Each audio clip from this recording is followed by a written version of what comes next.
241102 question పై గౌరవ HRD minister గారిని వివరణ ఇవ్వాల్సిందిగా కోరుతున్నాను. గౌరవనీయులైన అధ్యక్షుల గారికి ముందుగా నా హృదయపూర్వక నమస్కారాలు తెలియజేస్తున్నాను. అధ్యక్ష, ప్రతిపాదన నాయకులు అడిగినటువంటి ప్రశ్నలలో మొదటి ప్రశ్న, ఈ విద్యా సంవత్సరంలో విద్యార్థుల మొబైల్ వ్యసనం కేసులు ఎంత నమోదయ్యాయి? అధ్యక్ష, ఈ ప్రశ్నకి సమాధానం, ఈ విద్యా సంవత్సరంలో 100లో కేసులు నమోదయ్యాయి అధ్యక్ష. రెండవ ప్రశ్న, మొబైల్ వ్యసనం కోసం ప్రభుత్వం ఏమైనా కౌన్సిలింగ్ లేదా రీహాబ్ సదుపాయాలు అందిస్తున్నదా? అంటే ప్రత్యేక రీహాబ్ అంటూ ఏం లేదు అధ్యక్ష, కాకపోతే ఖచ్చితంగా కౌన్సిలింగ్ అనేది అందిస్తున్నది అధ్యక్ష. మూడవ ప్రశ్న, ప్రత్యేక రీహాబ్ సెంటర్లు లేకపోతే డిజిటల్ డి అడిక్షన్ సెంటర్లు ఏర్పాటు చేయాలనే యోచన ఉందా అధ్యక్ష? ఖచ్చితంగా ఉంది అధ్యక్ష, మాకు అటువంటి ఆలోచన ఉంది. ప్రస్తుతం ప్రభుత్వం పరిశీలిస్తుంది అధ్యక్ష. పైలట్ సెంటర్లు ప్రతిపాదనలో ఉన్నాయి అధ్యక్ష. ధన్యవాదాలు అధ్యక్ష. గౌరవ ఎమ్మెల్యే కుమారి నిహారిక గారిని సప్లిమెంటరీ క్వశ్చన్ కి అనుమతిస్తున్నాను. అధ్యక్ష, గౌరవనీయులనే మంత్రి గారు సమాధానం అద్భుతంగా ఉంది. కేసులు 100లో ఉన్నాయట అంటే ఖచ్చితమైన లెక్క లేదా అధ్యక్ష?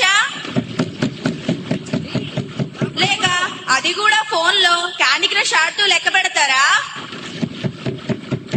పిల్లలేమో 5G స్పీడ్ లో ఫోన్లను అతుక్కుపోతుంటే మీ ప్రభుత్వ చర్యలేమో ఇంకా 2G స్పీడ్ లోనే పరిశీలన దశలోనే బఫరింగ్ అవుతున్నాయి అధ్యక్ష. ఆ పైలట్ సెంటర్లు భూమి మీదకు వచ్చే లోపు విద్యార్థులు భవిష్యత్ స్విచ్ ఆఫ్ అయిపోదా అధ్యక్ష?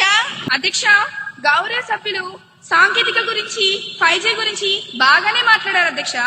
కానీ మా ప్రభుత్వం విద్యార్థుల్ని నేరస్తులా చూడటం లేదు అధ్యక్ష, బాధితుల్లా చూస్తుంది అధ్యక్ష, బాధితుల్లా చూస్తుంది. అసలు లెక్కలేవి 100లో అంటే సమాధానమైన అధ్యక్ష. దాట వేయకండి. పైలట్ సెంటర్లు ఎప్పుడు వస్తాయి? డేట్ చెప్పమనండి అధ్యక్ష. చెప్పండి. సైలెన్స్. సభ్యులందరూ సభా గౌరవాన్ని కాపాడాలని కోరుతున్నాను. అధ్యక్ష, బాగా వినమనండి అధ్యక్ష. పిల్లల చేతిలో ఫోన్ ఉంటే అది మొబైల్ వ్యసనం అంటారు. దాన్ని సరిచేయొచ్చు, కౌన్సిలింగ్ ఇస్తున్నాం.